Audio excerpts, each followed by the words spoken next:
Hello, good morning! Hi, good morning. Ang iyong dessert ay huwag mong kakalimutan. Ang iyong Siya, mahirap na yan pag ikinalimutan. Na muna. Oh, Hello. parang ikay may tatanong na naman. Oh, may tatanong nga ako. Oh, ano ba yun na po? Di ba po, lagi naman ako nagsisimba. Oo, alam ko yun. Tapos, medyo napapalapit na ako sa mga namumuno ng simbahan. Normal lang yun na po na mapalapit. Pero, huwag masyadong malapit na malapit. Bakit na po? Yung mga namumuno sa simbahan ay tao din lang yan.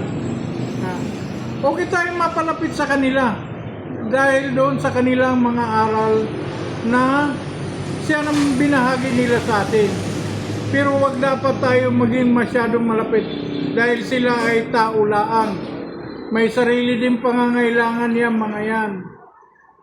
Di ba hindi naman na may mga namumuno sa simbahan na may mga problema. Lagay natin mga iskandal. Una pa paano diyan? Hindi ko naman nilahat yan. Pero kung ikaw ay, kaya tayo nagsimba dahil doon sa aral na nanggaling sa Biblia.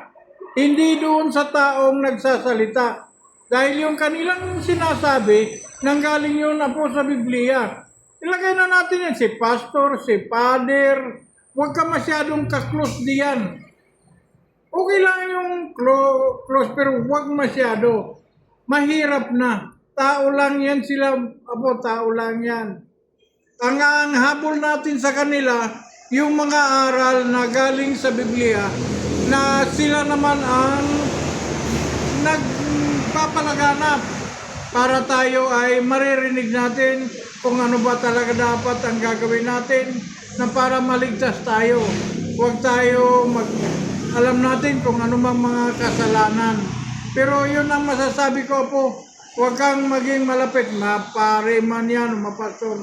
Huwag masyado. Dahil yan ay mga tao lamang. Baka mamaya magkakaproblema ka.